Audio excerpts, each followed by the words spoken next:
నేను చాలా లక్కీ ఈ ఇంటర్వ్యూ చేస్తున్నందుకు. హలో ఎవ్రీబడి, అందరికీ నమస్కారం.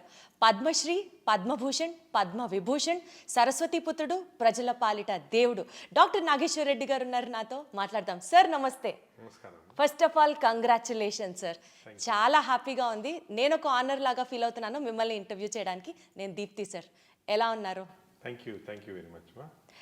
సార్, ఫస్ట్ ఇండియన్ డాక్టర్, అది కూడా మా తెలుగువాడు, మన తెలుగువాడు, ఫస్ట్ పద్మ సిరీస్ అవార్డ్స్ అందుకోవడం, హైయెస్ట్ సివిలియన్ అవార్డ్స్ అందుకోవడం, పర్సనల్గా ప్రొఫెషనల్గా how does it make you feel sir? అంటే Padma awards government highest awards కాబట్టి definitely we feel very satisfied. కొంతవరకు గవర్నమెంట్ రికగ్నైజ్ చేసిన దానికి ఒక హ్యాపీనెస్ ఉంటుంది. మాకే కాదు, దిస్ రికగ్నిషన్ ఇస్ ఇండివిజువల్ కాకుండా ఇన్స్టిట్యూషన్కి. మా ఏజీ హాస్పిటల్స్లో ఇప్పుడు 600 మంది డాక్టర్లు పనిచేస్తున్నారు. అందరు కలిసి పనిచేసి we have got this recognition, not a single individual. అదేవిధంగా ఫ్యామిలీ కూడా చాలా సాక్రిఫైస్ చేస్తారు. దానికి ఫ్యామిలీ కూడా they feel happy when these awards are given. But these awards also responsibility మాట, ఒక రెస్పాన్సిబిలిటీ వచ్చి, ఎస్పెషలీ పద్మవిభూషణ్ అనేది చాలా రెస్పాన్సిబిలిటీ ఇచ్చే అవార్డు మాట. అది వచ్చిన తర్వాత మేము ఇంకా కూడా సర్వీస్ చేయాల్సిన అవసరం ఉంటుంది. అదేవిధంగా జనరల్ బిహేవియర్ కూడా క్రౌడ్స్లో you to be very careful, ఎందుకంటే people look up to you as a icon. So చాలా జాగ్రత్తగా ఉండాలి. So this is a very responsible. So ఈ అవార్డు వచ్చింది కొంతవరకు వి ఫీల్ హ్యాపీ, బట్ కొంతవరకు రిస్ట్రిక్టెడ్ అండ్ రెస్పాన్సిబిలిటీ కూడా ఉంటుంది. అదే నా next question sir. Responsibility in the sense, ఎప్పుడో మీ గురించి వింటూ, మీ గురించి మధ్య మధ్యలో చదువుతూ, చూస్తూ, మీ ఇంటర్వ్యూస్ ఫాలో అవుతూ ఉన్నప్పుడు ప్యాథాలజీలో రీసెర్చ్ చేయాలనుకున్నాను. It was your father's dream, మీరు గ్యాస్ట్రోఎంట్రాలజీ సెలెక్ట్ చేసుకోవడం. టుడే ఆ ఫీల్డ్ నుంచి ఇక్కడి వరకు కర్నూలు మెడికల్ కాలేజ్లో మీరు చదువుకోవడం, దాని తర్వాత మెడ్రాస్ మెడికల్ కాలేజ్లో పీజీ చేయడం, చండీగఢ్లో డిఎం చేయడం, ఇన్ని చేసి, అంటే వెనక్కి తిరిగి చూసుకుంటే 40 ఏళ్ల మీ కష్టంలో ఈరోజు ఇంత పెద్ద అవార్డు ఇచ్చి జనాలు మిమ్మల్ని సత్కరిస్తుంటే ఎంత రెస్పాన్సిబిలిటీ ఉంటుంది సార్ మీకు? అంటే రెస్పాన్సిబిలిటీ అనేది డెఫినెట్ ఉంటుంది. కానీ మీరు చెప్పారు కదా కష్టం అంటున్నారు, అది కష్టం కాదు. ఇది మేము కష్టంగా ఫీల్ కాం. ఎప్పుడైనా కూడా ఏదైనా చేసినప్పుడు మీరు ఇఫ్ యూ ఫీల్ వెరీ, అంటే దాని గురించి చాలా కష్టం అనుకోవటం, అదే హార్డ్ వర్క్ అనుకుంటే మనం చేయలేము. We have to have passion and enjoy the work. So నేను ఈ 40 ఏళ్ళుగా కష్టం చేయలేదు, ఎంజాయ్ చేశాను అనమాట నా ప్రొఫెషనల్ కెరియర్. దానివల్ల కొంతవరకు we could achieve what we have achieved. నాకు ఇంట్రెస్ట్ మీరు చెప్పినట్టు పెథాలజీ రీసెర్చ్లో ఉండేది. ఇన్ఫ్యాక్ట్ నేను పెథాలజీలో జాయిన్ అయ్యాను, ఎండీలో, పీజీఐ చండీగఢ్లో జాయిన్ అయినప్పుడు మా father he was a very famous pathologist. ఆయన పట్టుపడి నన్ను ఆ పెథాలజీ ప్రొఫెసర్కి చెప్పి నన్ను అక్కడి నుంచి తీయించేశారు అనమాట, డిపార్ట్మెంట్ నుంచి. దాని తర్వాత నేను మెడిసిన్ చేశాను. కానీ ఇప్పుడు లుకింగ్ బ్యాక్ అది చాలా మంచి డిసిషన్ ఏమో అనిపిస్తుంది. అంటే పెథాలజిస్ట్ చాలా మంచి వాళ్ళు ఉన్నారు. ఇప్పుడు కూడా మన దేశంలో చాలా మంచి పెథాలజిస్ట్ ఉన్నారు. కానీ వాళ్ళ రికగ్నిషన్ లేదు, ఎందుకంటే పబ్లిక్లో ఉండరు. వాళ్ళు ఎంత మంచి జాబ్ చేసినా కూడా బ్యాక్గ్రౌండ్లోనే చేస్తుంటారు అనమాట. ఇప్పుడు ఒక సినిమాలో హీరో హీరోయిన్కి అటు వాళ్ళకే రికగ్నిషన్ ఉంటుంది. అక్కడ సినిమా కథ రాసిన అతనికి, లేకపోతే కెమెరా పీపుల్కి వాళ్ళకి రికగ్నిషన్, ఎంత బాగా చేసినా రికగ్నిషన్ ఉండదు. సో అలాగా పెథాలజిస్ట్ కూడా బ్యాక్గ్రౌండ్లో చేస్తారు. సో రికగ్నిషన్ ఉండదు. కానీ వాళ్ళకి సాటిస్ఫాక్షన్. ఇంకోటి ఏమంటే ఈ రికగ్నిషన్లు అవి కూడా వీ ఫీల్ హ్యాపీ, కానీ మనం చేసేది సాటిస్ఫై అయితే that's the most big happiness. So అలాగా వీ ఫీల్ హ్యాపీ. బట్ అప్పుడు మా ఫాదర్ చేసిన డెసిషన్, లేదు మెడిసినే చేయాలా అని చెప్పటం నాకు ఇప్పుడు అనిపిస్తుంది కరెక్టేమో అని. సార్, యాక్చువల్లీ మిమ్మల్ని కలుస్తున్నాము అని అంటే, నేను బ్యాక్గ్రౌండ్లో చేసుకునే రీసెర్చ్ ఉంటుంది కదా మీ గురించి మాట్లాడినప్పుడు, my father is also doctor sir. He's from Kurnool medical college, 78-83 batch. Doctor SVM Nageswara గారు, హీస్ యువర్ జూనియర్ అనమాట. మీరు 1 year సీనియర్ అని చెప్పారు. Singari Prabhakar garu, ENT specialist, these are from Vijayawada. వీళ్ళందరూ కర్నూలు మెడికల్ కాలేజ్. నేను ఇట్లా నాగేశ్వర రెడ్డి గారిని ఇంటర్వ్యూ చేయబోతున్నానంటే, మా సీనియర్ అసలు హీస్ అ వెరీ ఎకడమిక్ గై, చాలా కష్టపడతారు. అంతేకాకుండా సార్, మీ టీంతో మాట్లాడినప్పుడు కూడా రాత్రి 12-1 గంట వరకు మీటింగ్లో ఉంటారమ్మా, కాన్ఫరెన్స్ అది ఉంటుంది. పక్క రోజు పొద్దున 5:30-6కి కాల్ చేసి మీరు అందరూ వచ్చేస్తారా అని అడుగుతారు. అంటే సార్, మీరు అన్నట్టు the hunger for work, the passion you show towards your work or like unbeatable and that makes you unstoppable. How do you get that inspiration sir? కష్టపడి, కష్టం అనకూడదు మీ లాంగ్వేజ్ ప్రకారం, సో వర్క్ చేసి చేసి చేసి అంత ప్యాషనెట్గా మీరు వర్క్ చేయడానికి what is your driving force? అంటే ప్యాషన్ అనేది ఇట్స్ వన్ ఇన్నరెంట్గా రావాలమ్మ. అంటే మనం we should be interested in doing some things. Suppose for example cinema చూడాలనుకోండి, నేను చూడలేను ఎక్కువ, ఒక 6 గంటల సార్లు టైర్డ్గా పండుకుంటాను అనమాట. అదే షాపింగ్కి వెళ్ళాలంటే మా ఫ్యామిలీ తోటి నేను వెళ్ళలేను అనమాట. చాలా టైర్డ్ అయిపోతాను. ఒక షాప్కి వెళ్ళగానే ఇమీడియట్గా టైర్డ్ అయ్యి అక్కడ వెళ్ళి కూర్చుంటాను అనమాట. అంటే అది చాలామంది రివర్స్, చాలామంది they want to see cinema, they want to go to shopping. So అది ప్యాషన్ అనేది ఇన్హెరెంట్గా ఉండాలి ఒక దాంట్లో. ఇప్పుడు నాకు పేషెంట్స్ చూడటం కానీ, వాళ్ళు డయాగ్నోసిస్ చేయటము, అదేవిధంగా రీసెర్చ్ చేయటము, కొత్త డయాగ్నోస్ చేయటం, ఇవన్నీ కూడా చాలా ఇంట్రెస్టింగ్, చాలా ప్యాషనేట్. సో వన్స్ ఈ ప్యాషన్ వస్తే మనకి టైర్డ్నెస్ అనేది రాదు. We go on doing any amount of work we can do. That drives our work మాట. ఇది కొంతవరకు మనకు సొంతంగా రావాలి. అదేవిధంగా నేను మా జూనియర్స్ కొంతమందికి స్టార్ట్ అయినప్పుడు ఉండదు అది, కానీ డెవలప్ చేసుకోవాలి. వన్స్ ఈ డెవలప్ అన్ ఇంట్రెస్ట్. ఇప్పుడు ఫర్ ఎగ్జాంపుల్ మా దగ్గరకు ఒక పేషెంట్ వస్తారు, వచ్చి తన సిమ్టమ్స్, తన కథ అంతా చెప్తారు. ఏదో విజయవాడ నుంచి వచ్చారనుకోండి, ఇంత దూరం వచ్చాడు, వచ్చిన తర్వాత అక్కడ ఎలాగొచ్చింది, ఎలా స్టార్ట్ అయింది అని చాలా ఇంట్రెస్టింగ్ స్టోరీస్ మాట. ప్రతి పేషెంట్ మాకు ఒక స్టోరీ క్రియేట్ చేస్తారు. ప్రతి patient problem is a story for us to solve, ఒక మిస్టరీ టు సాల్వ్. అలా తీసుకుంటే చాలా ఇంట్రెస్టింగ్ ఉంటుంది. అదేవిధంగా మేము ఆపరేషన్స్ చేస్తుంటాము. నేను ఎండోస్కోపీ ఎక్కువ చేస్తున్నాను. ఎండోస్కోపీలో లోపల చూస్తే చాలా విచిత్రంగా ఉంటుంది. బాడీలో ఒక్కొక్క ఆర్గన్, ఒక దానికి వచ్చే డిజీజు, దానికి వచ్చేది ఇంత complicated stuff. Nature has created all this. చాలా ఇంట్రెస్టింగ్. ఆ ఇంట్రెస్ట్ చూస్తే డెఫినెట్గా ఒక్కొక్క పేషెంట్ ఒక్కొక్క సినిమా అనుకోవచ్చు అనమాట. మాకంతా అలా క్రియేట్ అవుతుంది. సో మీకు 70mm సినిమాకి లేదు, endoscopy cinema gives you that kick అంటారా? సార్ ఎన్నో కేసెస్ చూసుంటారు, ఎన్నో ల్యాక్స్ ఆఫ్ పేషెంట్స్ని మీరు ట్రీట్ చేసి ఉంటారు. You must have met some thousands and lakhs of people కదా. ఈ నేపథ్యంలో which was the most challenging case in your career sir? అంటే మాకు ప్రతి కేసు ఒక ఛాలెంజే. ప్రతి కేసు ఎంత సింపుల్ కేసు అని.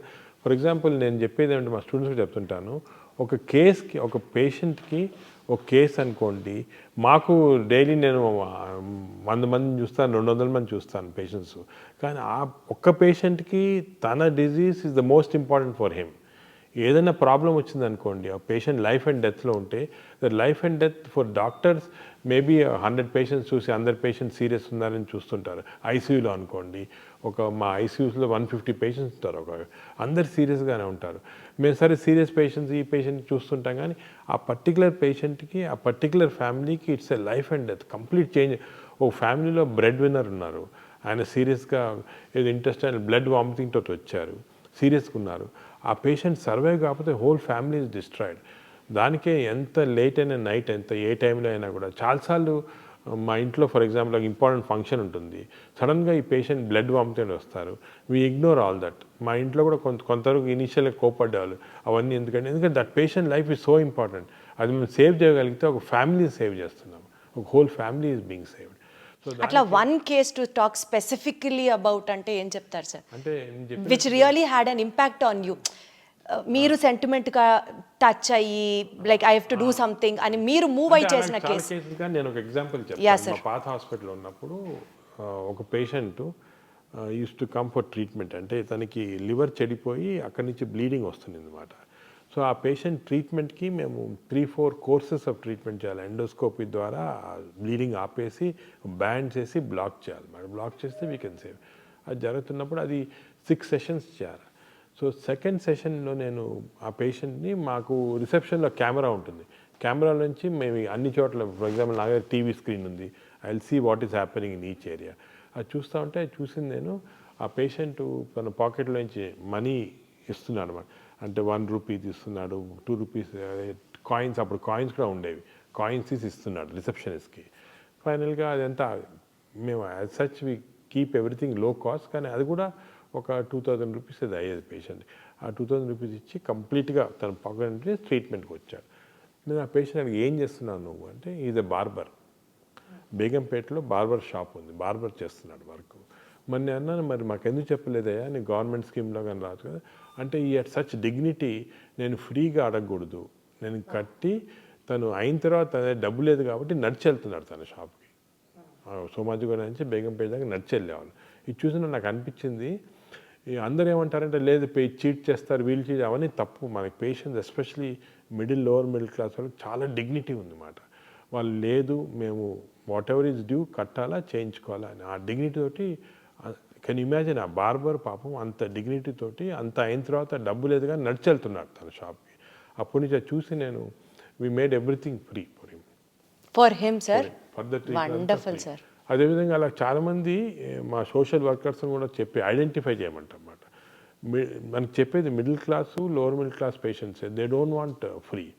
కానీ వాళ్ళకి ఆ డిగ్నిటీ ఎంత ఉంటుందంటే పాపం డబ్బు లేకపోయినా ఏదో అమ్ముకోవటము, ఇల్లు అమ్ముకోవటం, పొలం అమ్ముకోవటం, ట్రీట్మెంట్ చేస్తుంటారు అనమాట. అంటే ఇటువంటివి అసలు మనకి ప్రపంచంలో ఎక్కడ లేదు. నువ్వు అమెరికాకి వెళ్ళండి, ఇంగ్లాండ్కి వెళ్ళండి, పేషెంట్స్ వచ్చి డిమాండ్ చేస్తుంటారు, ఇన్సూరెన్స్ ఉంది మాకు, ఎందుకు చేయరు. ఒక $10 కట్టాలి ఎక్స్ట్రా అంటే కట్టరు. కానీ మన వాళ్ళు చూడండి ఎంత డిగ్నిఫైడ్గా ఎంత ఎదుగు చేస్తుంటారు పాపం. Sir you are a people's doctor and you are a doctor for a cause sir, అంతే. ఎందుకంటే ప్రజల్ని ఈ రకంగా అర్థం చేసుకోవడం కూడా చాలా కష్టం సార్. కట్టాలి, లేకపోతే హాస్పిటల్స్ నడవు, మేము కూడా డాక్టర్స్కి పే చేయాలి, even we are putting our blood into it అనేవాళ్ళని చూసాం. కానీ పేషెంట్స్ పర్స్పెక్టివ్లో అర్థం చేసుకొని వైద్యం చేసే డాక్టర్స్ డెఫినెట్లీ చాలా అరుదుగా ఉంటారేమో, మీరు అందులో ఒకరు సార్. డాక్టర్స్ కూడా ఉన్నారమ్మా, కానీ ఓన్లీ థింగ్ ఇది రికగ్నిషన్ దానికి లేదు. దానికి యాక్చువల్లీ నేను అదే అడగబోతున్నాను సార్. ఇప్పుడు మిమ్మల్ని ఐడెంటిఫై చేశారు మెడికల్ పైనియర్గా, మీకు పద్మ అవార్డ్స్ వచ్చాయి. Do you really think, what do you feel sir, ఇండియాలో ఇన్స్టిట్యూషన్స్కి గవర్నమెంట్కి మధ్యలో ఆ కొలాబరేషన్ ఏ రకంగా పనిచేసి ఇంకా మెడికల్ పైనియర్స్ని గనక ఐడెంటిఫై చేస్తే this is far better Indian larger picture medical పరంగా అని మీరు నమ్ముతున్నారా? Do you still feel there is a vacancy in it? There is definitely. ఇప్పుడు మామూలుగా మనకి most important thing 2 things in life population. ఒకటి హెల్త్, సెకండ్ ఎడ్యుకేషన్. ఇప్పుడు education అనేది పేషెంట్స్కి ఇస్తుంది అని మన పాపులేషన్లో గవర్నమెంట్ స్కూల్స్ అని ఇవన్నీ చేస్తున్నారు. బట్ హెల్త్ అనేది చాలా కాంప్లెక్స్ ఇష్యూ. ఇంతమందికి ఫ్రీ హెల్త్ ఇవ్వాలి అవన్నీ అంటే చాలా కష్టం గవర్నమెంట్కి. కొంత ఇన్సూరెన్స్లు చేస్తున్నారు, ఈ ఆరోగ్యశ్రీ ప్రోగ్రామ్, ఆయుష్మాన్ అన్నీ చేస్తున్నారు. కానీ పాపులేషన్ అంతా కవర్ చేయాలంటే ఈజీ కాదు. So complex issue. దానికి ఇండివిజువల్ డాక్టర్స్ వాళ్ళ సొంతంగా, ఇప్పుడు హాస్పిటల్ ఉందనుకోండి, we should see that at least 20% of the population we can deliver free care. అదేవిధంగా మేము ఇప్పుడు 40 విలేజెస్ అడాప్ట్ చేసుకున్నాము, ఇక్కడ పటాన్చెరులో చేసుకొని అంతా ఫ్రీ సర్వీస్ చేస్తున్నాము. So doctors individually have to come up అంటున్నారు. Come up and do the thing చేస్తున్నారు. కానీ ఇంకా గ్యాప్ ఏ రకంగా ఫుల్ఫిల్ అవుతుంది సార్? సొసైటీలో అన్ఫార్చునేట్లీ డాక్టర్ అనగానే కమర్షియల్, డబ్బు అని వచ్చేసింది. అంటే ఇట్స్ ఆబ్వియస్ ఫ్యాక్ట్. మీరు అనుకున్నా కూడా కొంతవరకు డాక్టర్స్ పైన అనవసరంగా ఒక కమర్షియలైజేషన్ అనే రాంగ్ ఇది వచ్చేసింది. But 90% doctors are not like that. 90% doctors want to do service. అసలు నాకు తెలిసి మా క్లాస్మేట్స్లో చాలామంది పాపం చిన్న చిన్న ఊర్లలో వాళ్ళకు వచ్చిన ఆదాయం కాకుండా ఫ్రీ సర్వీస్ ఎంతమందికో చేస్తున్నారు, చాలా హెల్ప్ చేస్తున్నారు in spite of the difficulties they have. అది అందరు రికగ్నైజ్ చేయటం లేదు unfortunately. Sir commercialisation of the doctors ప్రస్తావన మీరు తీసుకొచ్చారు కాబట్టి I really want to put this question sir. భారతదేశంలో ఇప్పుడు మెడిసిన్ చదివి బయటికి రావాలి అంటే ఒక డాక్టర్కి స్ట్రెస్ ఎక్కువ. సమాజంలో ఒకప్పుడు డాక్టర్ని గుర్తించినట్లుగా ఇప్పుడు గుర్తించట్లేదు. People are also attacking doctors. Above all చదువుకోవాలంటే, మెడిసిన్ చేయాలంటే డబ్బు ఉండాలి. ఓ సూపర్ స్పెషాలిటీ హాస్పిటల్లో, మల్టీ స్పెషాలిటీ హాస్పిటల్లో కడితేనే డాక్టర్కి మనుగడ ఉంటుంది. సింపుల్ హాస్పిటల్ డాక్టర్ ఇండివిజువల్గా ప్రాక్టీస్ చేసుకుంటే అంత గడవదు. రేపు ఆ డాక్టర్ పెట్టిన పెట్టుబడి చదువు రూపంలో సంపాదించడానికి కూడా he has to depend on the patient itself. ఈ వర్షన్ విన్నప్పుడు బాధేయదా సార్? బికాజ్ మీరు అన్నట్టు 90% of the doctors are still ready to service society. అంటే ఈ వ్యూస్ మీరు ఎందుకు చెప్తున్నారంటే మీరు యువర్ డాక్టర్స్ డాటర్ కాబట్టి. And also my son is preparing for medicine sir. మీకు తెలుసు ఇవన్నీ, కానీ జనరల్ పబ్లిక్ తెలియదు కదా. జనరల్ పబ్లిక్ ఏమనుకుంటారు, ఏదో డొనేషన్ కట్టి డాక్టర్లు అయిపోతున్నారు. కాదు, డొనేషన్ ఒక పర్సంటేజ్. ఫర్ ఎగ్జాంపుల్ నేను మెడిసిన్ చదివినప్పుడు హోల్ మెడికల్ కాలేజ్కి కట్టింది ₹500 సంవత్సరానికి. 5 సంవత్సరాలకి 2500 కట్టాను అంతే. That is my fees. నేను కట్టింది అంటే హాస్టల్లో ఉండాలి, అది కూడా తక్కువ. దాని తర్వాత నేను ఎండి చేసినప్పుడు 5000, డిఎం చేసినప్పుడు ఇంకొక 5000, అంతే. ఒక ₹10,000 నేను కంప్లీట్ సూపర్ స్పెషలిస్ట్ అయిపోయాను. అదే ఇవాళ రోజు అయితే అలా మెరిట్లో చదవాలంటే మెరిట్లో ఉంది, సీట్స్ ఉన్నాయి. మెరిట్లో రాని వాళ్ళకే, ఎందుకంటే అఫ్కోర్స్ మన పాపులేషన్ ఏమంటే డైవర్జెంట్ పాపులేషన్ కాబట్టి కొంత రిజర్వేషన్ అవన్నీ ఉంటాయి కాబట్టి అందరికి మెరిట్లో రాదు. మెరిట్లో చదివిన వాళ్ళకి తప్పకుండా ఎక్కువ ఖర్చు కాదు. బ్రైట్ స్టూడెంట్ ఇప్పుడు డాక్టర్ అనుకోండి, you need not spend much money. Of course donations ఇచ్చి అది వేరే, అది అఫోర్డ్ చేయగల చేస్తారు. కానీ చాలామంది డాక్టర్స్ మెరిట్లో చాలా తక్కువ డబ్బులో చదువుకుంటున్నారు. They are giving back to the society. అది society has to recognise. Unfortunately ఆ రికగ్నిషన్ డాక్టర్స్కి అది సొసైటీ రావటం లేదు. నేను వాళ్ళందరికీ చెప్తాను, లెట్ us కమ్ టుగెదర్. మనం చేసేది కూడా మనం సొసైటీకి సరిగ్గా చెప్పటం లేదు. చెప్తేనే అర్థమవుతుంది that doctors are definitely doing service. Sir మీరు చాలా జర్నల్స్ రాశారు, చాలా టెక్స్ట్ బుక్స్ రాశారు, బోలెడన్ని పబ్లికేషన్స్ పబ్లిష్ చేశారు. So much of hard work మీరు, అంటే మీ వైపు నుంచి ఇంటర్నేషనల్ టెక్స్ట్ బుక్స్ కూడా మీరు రాసి you are helping the next generation doctors so much to come into light. ఈ నేపథ్యంలో what would you say to all the aspiring students and doctors, young doctors who have choice medicine as their career, ఏం చెప్తారు sir? అంటే నేను అనేది ఏమంటే medicine is still a very exciting career. మెడిసిన్లో చాలా పాసిబిలిటీస్ ఉంది. ఎందుకంటే ఇప్పుడు ఇంకా కూడా వీఆర్ అండర్స్టాండింగ్ మోర్ డిజీజెస్. ఇప్పుడు టెక్నాలజీ బాగా ఇంప్రూవ్ అవుతుంది, ఆర్టిఫిషియల్ ఇంటెలిజెన్స్ వచ్చేసింది. ఆర్టిఫిషియల్ ఇంటెలిజెన్స్ వచ్చి we are able to solve many problems. నేను నా మెసేజ్ ఏమంటే యంగ్స్టర్స్కి that look at this as excitement. You can create a lot of new things. You can actually change the lives of so many people. Chala important adi. For example, when a patient comes to me, he's giving a full trust. He's giving his heart, he's giving his liver. Oka దేవుళ్ళనే చూస్తారు. Correct. This ఇచ్చేస్తాను నాకు, ఏమన్నా చేసుకోండి మీరు. అంత trust తోటి వచ్చినప్పుడు equally we have to perform with trust on the patient, and our aim should be patient first. మా యూనివర్స్ అంతా కూడా పేషెంట్ చుట్టూ ఉండాలి. మా స్టాఫ్ కూడా అలాగే తయారు చేస్తాం. Everybody has to be around the patient. Other important thing ఏమంటే కొత్త డాక్టర్స్కి that arrogance should not be there. Doctor అనగానే ఒక యారగెన్స్ రావటం అది చాలా తప్పు. మనకి ఇంకా కూడా నాలెడ్జ్ గ్యాప్స్ చాలా ఉన్నాయి, నేర్చుకోవాల్సింది చాలా ఉంది, చేయాల్సింది చాలా. ఇప్పుడు నేను after 40 years of practice I'm still learning. Every day I spend 1 hour reading journals కానీ బుక్స్ కానీ, మా డాక్టర్స్తో డిస్కషన్ చేసి I keep on learning every day. So knowledge అనేది దానికి అంతు లేదు, మనం నేర్చుకోవాలా, ఇంకా నేర్చుకోవాలి. ఎందుకంటే అంత ఇప్పుడు సైన్స్ ఎలా డెవలప్ అవుతుందంటే every minute some new development is occurring. So we are learning every minute. So it's very important that ఇప్పుడు కొంతమంది యంగ్స్టర్స్ మేము ఎండి చదువుకున్నాం, డిఎం చదువుకున్నాం, వీఆర్ అది గ్రేటెస్ట్ అనుకుంటారు. తప్పది. Still we have lot to learn. Every minute you can keep learning. Sir, our generation especially, or our previous generation if you have to say, father of gastroenterology Telugu states lo evaru అని అంటే just we look up to you and say it is Nageshwar Reddy garu. అంటే అంత మిమ్మల్ని చూసి inspire అయిన ఈ జనరేషన్కి sir ఒకటే చెప్తున్నాను, అడుగుతున్నాను, అవుట్ ఆఫ్ క్యూరియాసిటీ అనుకోవచ్చు మీరు. సరే ఇన్ని బుక్స్ ఇవన్నీ చాలా జుజుబి, మీ స్టాఫ్ చెప్పారు. ఒక రూమ్లోకి వెళ్తే మీ రూమ్లో బుక్స్ మధ్యలో వెతుక్కోవాలి డాక్టర్ గారు ఎక్కడున్నారు అని, అందులో కూరుకుపోతారు డాక్టర్ గారు. సార్ మీకు పేషెంట్స్ చూడడానికి రాత్రి 10:30 అవ్వచ్చు, 12 అవ్వచ్చు, అప్పుడు ఒక గంట సేపు జిమ్ చేస్తారంట. రోజుకి ఇప్పుడే మీరు చెప్పారు గంట సేపు పుస్తకాలు చదువుతారు. సరే అసలు మీరు మనిషేనా, సూపర్ హ్యూమనా సార్? అందరికి ఉండేది 24 గంటలే కదా సార్, మీకు అంత గంట ఎలా ఉంటుంది సార్ టైం? చెప్పినట్టు ఎంజాయ్ చేస్తే వీ కెన్ డూ. నేను ఇంకోటి ఈ రాంగ్ నోషన్ ఒకటి ఉంది, రోజుకి 8 గంటలు పండుకోవాలా, స్లీప్ ఈజ్ గుడ్ అని. కరెక్టే అది సైన్స్ ప్రకారం, కానీ there are some ways you can train yourself. 4-5 hours sleep తోటి సరిపోతుంది అన్నమాట. మనం we should not waste our time in sleep, ఎందుకంటే so many things to do. Sir we should not waste our time in sleeping. బాలే ఉంది sir ఇది. Sir recent గ్యాస్ట్రోఎంట్రాలజీకి సంబంధించి latest developments which is addressing the gastrointestinal situation in the society, public health పరంగా మాట్లాడితే what you have to say sir? ఎలా జరుగుతున్నాయి? అంటే ఇది చాలా ఇంపార్టెంట్ మెసేజ్ అమ్మా పబ్లిక్ కూడా. మనం గ్యాస్ట్రోఎంట్రాలజీలో చాలా డ్రమాటిక్ చేంజ్ వచ్చింది. ఒక 20 years మేము చూస్తున్నాం కదా, విలేజెస్కి వెళ్ళామని చేసేవాళ్ళం. అక్కడ ఇన్ఫెక్షన్స్ ఎక్కువ ఉండేది, టీబీ ఉండేది, ఇన్ఫెక్టివ్ డయేరియాస్ ఉండేవి, హెపటైటిస్ ఉండేది. ఇప్పుడు అన్నీ పోయాయి. ఇప్పుడు మనం డెవలప్మెంట్ తోటి క్లీన్ వాటర్ ప్రొవైడ్ చేస్తున్నాము, న్యూట్రిషన్ కూడా ఇంప్రూవ్ అయింది. అదేవిధంగా హెపటైటిస్ వ్యాక్సిన్స్ ఇస్తున్నాము, అవన్నీ పోయి. అన్ఫార్చునేట్ థింగ్ ఏమైందంటే people have become westernised in diet. Fast foods చిన్న చిన్న విలేజెస్కి వెళ్ళండి, ఇక్కడ మేము చూస్తాం అక్కడ చిప్స్ ఉంటుంది, బర్గర్స్ ఉంటాయి, అన్ని ఫాస్ట్ ఫుడ్స్ ఉన్నాయి. Processed foods have come in. ఈ ప్రోసెస్ ఫుడ్స్ వల్ల వీఆర్ డెవలపింగ్ వెస్టర్న్ డిజీజ్. ఇప్పుడు సర్ప్రైజింగ్ ఏమంటే మన ఊర్లలో highest amount of disease is IBD, inflammatory bowl disease. అసలు 20 సంవత్సరాల క్రితం ఇండియాలో లేదు ఇది. ఇప్పుడు సగం మంది పాపులేషన్ విలేజెస్లో అదే ఉంది. సో అన్ఫార్చునేట్గా మనము మన గుడ్ హ్యాబిట్స్ పోగొట్టుకొని బ్యాడ్ హ్యాబిట్స్, అంటే ఆర్గానిక్ ఫార్మింగ్ అంతా పోయింది. అంతా కూడా ప్రాసెస్డ్ ఫుడ్ తింటున్నాము. ప్రాసెస్డ్ ఫుడ్లో ప్రిజర్వేటివ్స్ ఉంటాయి, అదేవిధంగా కలరింగ్ ఏజెంట్స్ ఉన్నాయి. దీనివల్ల చాలా కొత్త జబ్బులు వస్తున్నాయి. I'm worried about this. మన ఇండియన్ పాపులేషన్లో స్లోగా వెస్టర్నైజ్ డిజీజ్, దీన్ని ఎన్సిడి అంటారు, నాన్ కమ్యూనికబుల్ డిజీజ్. ఇవి వచ్చి డయాబెటీస్ ఇంక్రీజ్ అయిపోయింది, ఫ్యాటీ లివర్ ఇంక్రీజ్ అయిపోయింది, మెటబాలిక్ డిజీజ్ ఇంక్రీజ్ అయిపోయింది. ఇది మన at this stage we should halt it.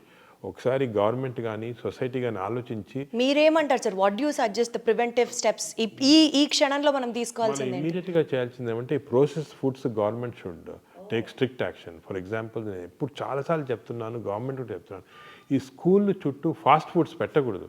Colleges చుట్టూ డ్రింక్స్ ఆల్కహాల్ బ్యాన్ కదా, అదేవిధంగా ఫాస్ట్ ఫుడ్స్ బ్యాన్ చేసేయండి. స్కూళ్ళు చిల్డ్రన్ ఏమో ఇంటర్వెల్ అవగానే బయటికి పరిగెత్తుకొని వెళ్ళి చిప్స్ తీసుకోవటం, బిస్కెట్స్, ఈ బర్గర్స్ ఇవి తింటున్నారు. తప్పది. You ban fast foods.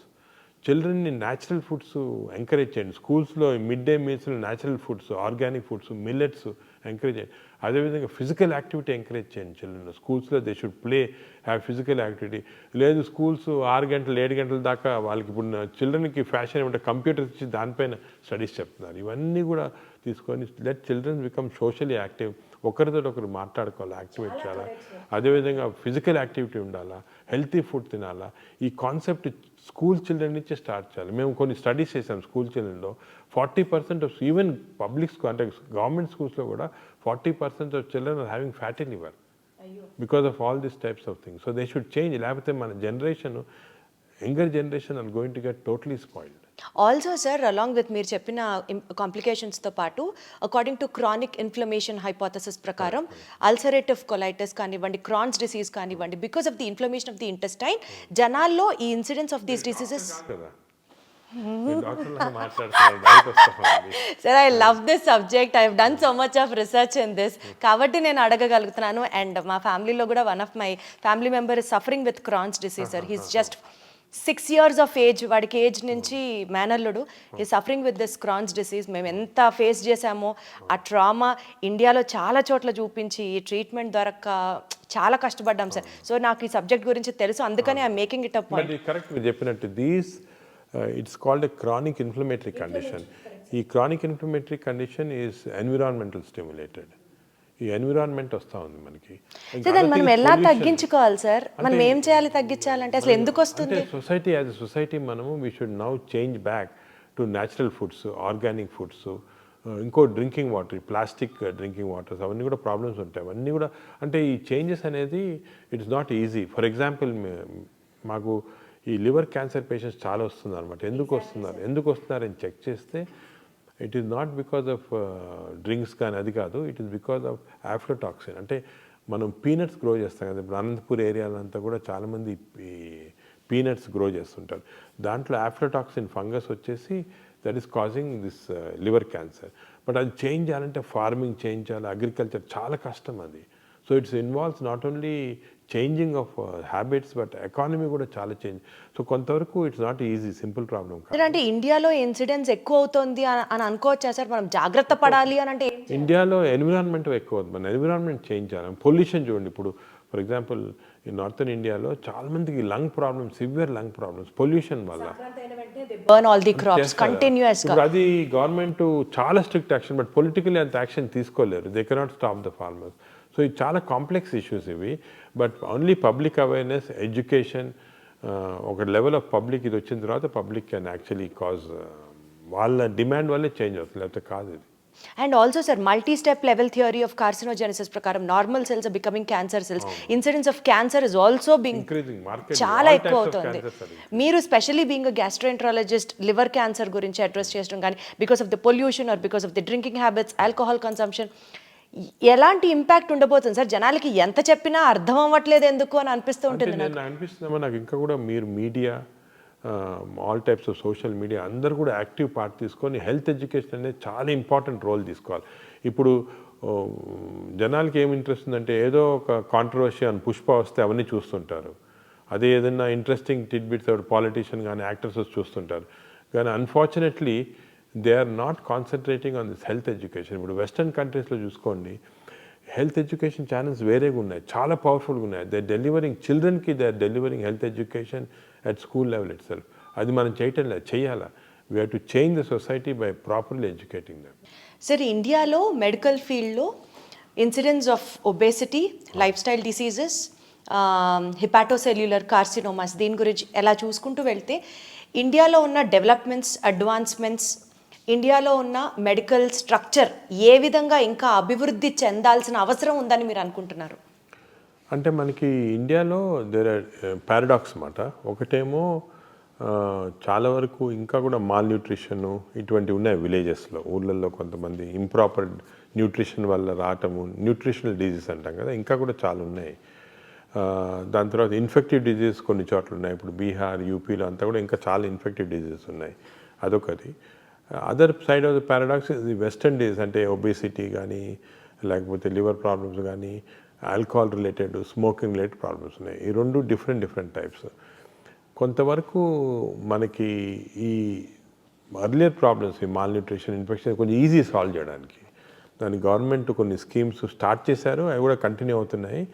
దాంట్లో మనము టీబీ కానీ, అలాగే అదేవిధంగా మలేరియా, చికెన్ గున్యా అవన్నీ కంట్రోల్ స్లోగా చేయొచ్చు, ఎందుకంటే వ్యాక్సిన్స్ అవి కూడా వస్తున్నాయి. కానీ ఈ ఎన్సిడి అంటే నాన్ కమ్యూనికబుల్ డిజీజ్ వెస్టర్న్ వరల్డ్ది అన్ఫార్చునేట్లీ ఏమైందంటే ఇండియన్స్లో ఒక జీన్ ఉంది. వెస్టర్న్ వాళ్ళకి వచ్చే జబ్బులు మనకి హాఫ్ కంటెంట్, అంటే వాళ్ళకి ఇంత ఫుడ్ తింటే వచ్చేది మనకి హాఫ్ ఫుడ్ తింటే వస్తుంది అన్నమాట. ఎందుకంటే ఈ అబ్నార్మల్ జీన్స్ ఇండియన్ పాపులేషన్లో ఎప్పుడో నుంచి ఉంది అన్నమాట. ఇది దానివల్ల మీరు చూస్తుంటారు ఇండియన్స్ ఎక్కువ ఈ ట్రంకల్ ఒబేసిటీ, ఇక్కడ ఒబేసిటీ లాగా వస్తుంది అన్నమాట. దాంట్లో ఫ్యాట్ చేరుతుంది. ఈ ఫ్యాట్ చాలా డేంజరస్ ఫ్యాట్, దీనివల్ల చాలా హార్మోన్స్ సెక్రెట్ అవుతాయి.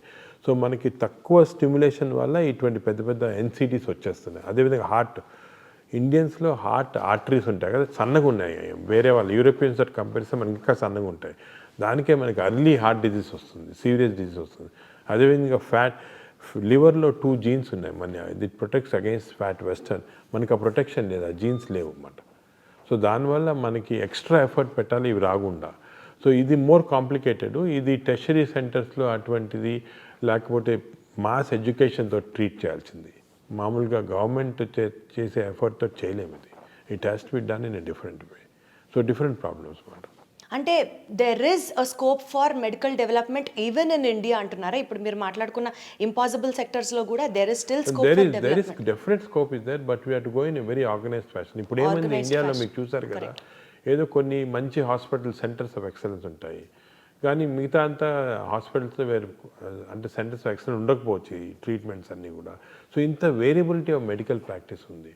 సో యూనిఫామ్గా లేదు వెస్టర్న్ కంట్రీస్ లాగా. అది వచ్చినప్పుడే మన అందరికి కూడా యూనిఫామ్ ట్రీట్మెంట్ ఇవ్వచ్చు. Got it sir. సార్ ప్రతి ఇంట్లో షుగర్ లేని వాళ్ళు, బీపీ లేని వాళ్ళు ఉండరు. India is termed as the diabetic capital of the world. అది కూడా జీన్స్ వల్ల, జెనెటిక్ ప్రాబ్లమ్, జీన్స్ వల్ల. కానీ సార్ ప్రజల్లో ఉండే ఒక కామన్ క్వశ్చన్, నా నోటీస్లో ఉన్నది కూడా నేను మిమ్మల్ని ఈ ఇంటర్వ్యూ ముఖంగా అడుగుతున్నాను సార్.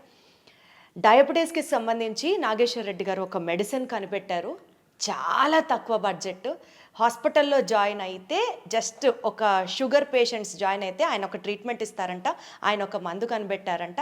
అది పేషెంట్స్కి ఒకరోజు అడ్మిట్ అయితే ట్రీట్మెంట్ తీసుకుంటే ఇంకా లైఫ్లో డయాబెటీస్ రాదంట. కానీ ఆ మందును బయటికి రానివ్వట్లేదు. అది ఓన్లీ నాగేశ్వర్ రెడ్డి గారికే తెలుసు. దాని మీద ఇంకా ట్రయల్స్ జరుగుతున్నాయి. ఏది నిజం, ఏది కాదు సార్, మీరే క్లారిటీ ఇవ్వాలి.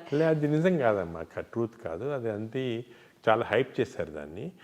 మేము ఏం చేస్తామంటే డయాబెటీస్కి 2 రకాలైన రీసెర్చ్ కానీ ట్రీట్మెంట్స్ చేస్తాం. ఒకటి డయాబెటీస్ అంతా తీసుకుంటే it is not one single disease. Type 1, type 2, type 3 అని ఉంది. టైప్ 1 అంటే చిన్నపిల్లల్లో వస్తుంది, వాళ్ళకి ఐలెట్ సెల్స్ అంటే ఇన్సులిన్ ప్రొడ్యూస్ సెల్సే పనిచేయవు. ఇటువంటి చిల్డ్రన్కి only treatment, of course insulin ఇస్తుంటారు నార్మల్గా, only treatment is to replace the islet cell by cadaver, అంటే కడావర్ ట్రాన్స్ప్లాంట్ కిడ్నీ చేస్తాం, అలాగే ఐలెట్ సెల్స్ కూడా చేయొచ్చు. దాని గురించి మేము వర్క్ చేస్తున్నాము. అది ఒకటి, అది ఆల్రెడీ వరల్డ్లో కూడా ఎస్టాబ్లిష్ అయింది. అది ఇంకా మన ఇండియాలో ఈ టైప్ 1 తక్కువ కాబట్టి ఎక్కువ దానిపైన కాన్సన్ట్రేషన్ లేదు. టైప్ 3 అనేది ప్యాంక్రియాస్లో చెడిపోతే, క్రానిక్ ప్యాంక్రియాస్ చెడిపోతే టైప్ 3 డయాబెటీస్ వస్తుంది. ఈ టైప్ 3 డయాబెటీస్కి ఏం చేస్తున్నామంటే మేము సర్జరీ చేసినప్పుడు, అంటే ప్యాంక్రియాస్కి ఎలాగైనా సర్జరీ, అప్పుడు ఐలెట్ సెల్స్ అన్ని తీసుకొని మేము కాన్సన్ట్రేట్ చేసి మళ్ళీ బాడీలో we are injecting through portal vein చేస్తే వాళ్ళకి ఆ డయాబెటీస్ పార్ట్ క్యూర్ అవుతుంది. ఇది ఆల్రెడీ మేము చేసాము, ఆల్రెడీ పబ్లిష్ చేసాము, ఇప్పుడు కూడా చేస్తున్నాం ఆ ట్రీట్మెంట్ మా హాస్పిటల్లో. కానీ majority of patients are having type 2C diabetes. ఈ టైప్ 2 డయాబెటీస్లో ఏమంటే ఐలెట్ సెల్స్ అనేది ఫంక్షన్ చేస్తుంటే కానీ ఇన్సులిన్ రెసిస్టెన్స్ డెవలప్ అవుతుంది బాడీలో. ఇప్పుడు మేజర్ వర్క్ ఏమంటే రీసెర్చ్ వరల్డ్ అంతా జరిగేది ఇన్సులిన్ రెసిస్టెన్స్ ఎలాగ తగ్గించాలి. దానికి ఇప్పుడు మీరు వినుంటారు కొత్త మెడిసిన్స్ కూడా సెమీగ్లూటైడ్ అని GLP-1 అనలాగ్స్ వస్తున్నాయి. కానీ మేము ఒక ఐడియా ఏమంటే దట్ ఈ స్మాల్ ఇంటెస్టైన్లో డియోడనల్ రెసిస్టెన్స్ ఏర్పడేది స్మాల్ ఇంటెస్టైన్. మనం స్మాల్ ఇంటెస్టైన్ మార్పుడు చేస్తే ఈ స్మాల్ ఇంటెస్టైన్ మార్పుడు వల్ల ఇన్సులిన్ రెసిస్టెన్స్ తగ్గిపోయి టైప్ 2 డయాబెటీస్ కొంతవరకు మనము ప్రోగ్రెషన్ ఆపొచ్చు. దీన్ని ఎండోస్కోపీ ద్వారా చేస్తామన్నమాట, చేయొచ్చు. అది కూడా మేము we are still doing it as on a protocol basis. అంటే అందరికీ so it is still in the experimental phase. Experimental కాదు, ప్రోటోకాల్ బేస్. అంటే ఎక్స్పెరిమెంట్స్ అన్ని అయిపోయింది, ఎఫెక్టివ్ అది, కానీ ప్రోటోకాల్ బేసిస్. ఎందుకంటే it can be done in large populations. ఇది సింపుల్గా ఎండోస్కోపీ ద్వారా డియోడినల్ మ్యూకోజాని మనం మార్పుడు చేస్తే అప్పుడు అక్కడ ఇన్సులిన్ రెసిస్టెన్స్ ప్రొడ్యూస్ చేసే సబ్స్టెన్సెస్ తగ్గిపోయి వస్తుంది మనం. ఇప్పుడు మేము ఏం చేస్తున్నామంటే ఇది సింపుల్ ఇన్స్ట్రుమెంట్స్, ఇప్పుడు చాలా కాంప్లికేటెడ్ ఇన్స్ట్రుమెంట్స్తో చేయాలా. I'm now doing work to make simple instruments. అంటే ఏ డాక్టర్నా చేయొచ్చు సింపుల్, కానీ ఆ simple instruments we are doing innovations అన్నమాట. వావ్, ఇది నిజంగా చాలా పెద్ద స్టెప్ అవుతుంది కదా సార్? అవుతుంది, బట్ మనం ఇంకా కూడా మీరు చెప్పినట్టు దీని గురించి అనవసరంగా హైప్ చేయకూడదు. నార్మల్గా మేము డిస్కస్ కూడా చేయలేదు, ఎందుకంటే I don't want hype to go. Sugar control అయిపోతుంది చేస్తే, అలా కాదు. It's a process which takes ఇంకా రీసెర్చ్ టైం, బట్ పక్కాగా 100% సేఫ్ యూస్ఫుల్ అనేటప్పటికే జనరల్ పబ్లిక్ రిలీజ్ చేస్తాం. We are literally waiting sir. Hype create చేయొద్దు అని ఈ ఇంటర్వ్యూ ద్వారా ఆడియన్స్ని రిక్వెస్ట్ చేస్తూ, but literally much needed act for the hour sir. So public ఏమంటే దే షుడ్ రియలైజ్ 3 టైప్, ఒక డయాబెటీస్ అనగానే ఒకటి కాదు, 3 types of diabetes are there. Type 3కి ఆల్రెడీ చేస్తున్నాము, దట్స్ ఎఫెక్టివ్. టైప్ 1 అనేది చిల్డ్రన్లో, కాబట్టి ఈ టైప్ 2 అనేది ఎక్కువ మందికి ఉంటుంది. కాబట్టి ఈ టైప్ 2లోనే ఇన్సులిన్ రెసిస్టెన్స్ తగ్గించడానికి చాలా రీసెర్చ్ జరుగుతుంది. ఫ్యామిలీగా మేమే కాకుండా ఇప్పుడు డెన్మార్క్లో కానీ యూఎస్ఏలో కానీ చాలా రీసెర్చ్ జరుగుతుంది ఏరియాస్లో. They are trying to discover compounds which can decrease insulin resistance. మేము ఎండోస్కోపీ ద్వారా we are trying to do this. ఇంకా ఏ ఏరియాస్లో రీసెర్చ్ జరుగుతుంది సార్ మీ నేతృత్వంలో? డయాబెటీస్లో అంటారా? జనరల్గా సార్, గ్యాస్ట్రోఎంట్రాలజీ డిపార్ట్మెంట్ పరంగా మోస్ట్ ఇంపార్టెంట్ ఏమంటే ఎర్లీ ఐడెంటిఫికేషన్ ఆఫ్ క్యాన్సర్స్. ఓ, ఇప్పుడు మేము ఈ ఆర్టిఫిషియల్ ఇంటెలిజెన్స్ యూస్ చేసి గ్యాస్ట్రిక్ క్యాన్సర్ ఎర్లీగా కనుక్కుంటున్నాము. And we are able to remove through the endoscope itself without surgery. అదేవిధంగా కొలానిక్ క్యాన్సర్స్ ఎర్లీని ఐడెంటిఫై చేసి we are able to remove endoscopy. ఇదంతా మీ టీం చేస్తున్న రీసెర్చ్? మా టీము బయట వేరే జాపనీస్ అందరు చేస్తున్నాం, కలిపి కూడా చేస్తాం. ఇవన్నీ already practically in use. We are now implementing it. ఈరోజే 2 పేషెంట్స్ అస్సాం నుంచి వచ్చారు. వాళ్ళకి ఏదో వేగ్ డిస్కంఫర్ట్ ఉంది. ఎండోస్కోప్ మా దగ్గర we have what is called intelligent endoscopes, endobrain అంటాం. ఎండోస్కోప్ పెట్టగానే ఇమీడియట్గా కంప్యూటర్లో వచ్చేసింది ఎర్లీ గ్యాస్ట్రిక్ క్యాన్సర్, ఇమీడియట్గా సేమ్ టైంలో ఒక చిన్న నైఫ్ తీసి ఎండోస్కోపీ ద్వారా అంతా కట్ చేసి తీసాం, అయిపోయింది. పేషెంట్ అంతా 15 నిమిషాలు అయిపోయింది. పేషెంట్ లేసి ఈజ్ నాట్ బిలీవింగ్, అసలు ఏం చేశారు, ఎండోస్కోప్లు ఎలా కనుక్కున్నారు, ఎలా తీశారని. సో అంత మార్వెల్స్ ఆఫ్ టెక్నాలజీ అంటారన్నమాట, అది జరుగుతుంది ఇప్పుడు. ఏమో సార్, మా అందరికీ it is the magic in your hands అని అనిపిస్తుంది. ఆ టెక్నాలజీ అంత అర్థం అవ్వదు, కానీ అంటే హ్యాండ్స్ వర్క్ కొంత చేయొచ్చు, కానీ technology is becoming very important now. Technology తోటి we can do lot of things. But otherwise also sir, as a normal human being మిమ్మల్ని చూసిన తర్వాత నాకు అదే అనిపిస్తుంది. అంత సబ్జెక్ట్ కానీ, అంత ఇంటెన్స్గా వర్క్ చేయడం కానీ, అంత passion towards this particular profession కానీ, ఇదంతా not that everybody has that sir. You are really a super human being అన్నది మాకు అనిపిస్తూ ఉంటుంది సార్. మీ బ్రెయిన్ ని తీసి రిసెర్చ్ చేస్తే ఎన్ని అద్భుతమైన పాయింట్లు దొరుకుతాయో ప్రపంచానికి. ఇప్పుడు అందరూ బ్రెయిన్ అనుకుంటారు, కానీ actually gut microbiome. Exactly sir, gut health reflects the brain. గట్లో మన microbiome thousands of chemicals release చేస్తుంది. ఇప్పుడు మీ గట్లో కానీ నా గట్లో all these chemicals are going into brain and acting on the brain. So ఇంతకుముందు నోబెల్ ప్రైజ్ విన్నర్స్ది బ్రెయిన్ స్టడీ చేయాలనేవాళ్ళు. ఇప్పుడు Nobel prize winners gut microbiome study చేస్తున్నాం. సరే sir, I take back my words. Nageswar Reddy గారి గట్ మైక్రోబయోమ్ ని కనుక మనం అనలైజ్ చేస్తే, what kind of a person is he, what is he going through, how is he working hard, how is he able to achieve so many things అన్నది అర్థం. మేము actually last మంతే Barry martial అని ఈ Nobel prize winner, he found out the Helicobacter pylori causing. ఆయన invite చేసి ఆయన ఇక్కడ spend చేశారు మా దగ్గర 1 వీక్. ఆయనతో కలిపి ఒక గట్ మైక్రోబయోమ్ ల్యాబ్ పెద్ద స్టార్ట్ చేశాము. సో వీ వాంట్, ఆయన ఏమంటారంటే next Nobel prize is going to be in gut microbiome discovery. ఎందుకంటే చాలా జరుగుతుంది మైక్రోబయోమ్లో, కంప్లీట్ బాడీ అంతా కంట్రోల్ చేస్తూ ఉంది. I can take the microbiome of a thin person and give it to a fat person and make him thin. అంత advance అవుతుంది. Wow చాలా ఎక్సైటింగ్ ఏరియా అది. Seriously sir. చాలా సార్ ఆ వర్క్ రీసెర్చ్ వర్క్ మీ చేతుల మీదుగా జరిగి we would look up to you as Nobel award winner మా నాగేశ్వర్ రెడ్డి గారు అన్న పేరు అనిపించుకోవడానికే చాలా గర్వంగా we are taking all the happiness sir. అలా ఆ పొజిషన్కి మీరు రావాలని మనస్ఫూర్తిగా కోరుకుంటున్నాను. భారతరత్న కూడా మీరు అందుకోవాలి వెరీ సూన్ అని మనస్ఫూర్తిగా కోరుకుంటున్నాను సార్. Thank you so much for all this time sir. Sir ఒక్కటి చెప్పండి before we conclude this interview, మీ ఫ్యామిలీ సపోర్ట్ చేస్తుంది కానీ అసలు మాకు టైం ఇస్తారా, అసలు మీకు ఇంకా వేరే ప్రపంచం ఉంటుందా, ఇది కామన్ హ్యూమన్ క్వశ్చన్స్ ఉంటాయి చూడండి సార్. అంటే family you to sacrifice family life, దేనికి ఏదో ఒకటి సాక్రిఫైస్ చేయలేం కదా. Family most important understanding. Family has to understand you. Once family understands then that conflict will go off. లేకపోతే ఎప్పుడు కాన్ఫ్లిక్ట్ ఉంటుంది ఫ్యామిలీలో. మేము చాలాసార్లు మా డాటర్ చిన్నప్పుడు ఏదో డాటర్ని బర్త్డే పార్టీకి తీసుకెళ్ళాలా అని అంతా రెడీ ఉంటుంది, టక్కన ఒక పేషెంట్ సీరియస్గా వస్తారు ఇక్కడ, అది మర్చిపోతాము. అప్పుడు చాలా కాన్ఫ్లిక్ట్స్ వస్తాయి. కానీ ఫ్యామిలీ అండర్స్టాండ్ చేసుకుంటే ఇవన్నీ ఉండవు అన్నమాట. Sir once again thank you so much for all your time sir. Definitely నేను ఏదో ఇంటర్వ్యూ చేస్తున్నానని కాదు సార్, పద్మ అవార్డ్స్ అందుకున్న మీకు అతి త్వరలో భారతరత్న నుంచి నోబెల్ అవార్డు అందుకునేంత స్థాయిలో కూడా మేము మిమ్మల్ని చూసి ఇన్స్పిరేషన్ పొందాలని మనస్ఫూర్తిగా కోరుకుంటూ more power to you, more gut health to you sir. All the very best sir. Thank you very much. Wonderful sir.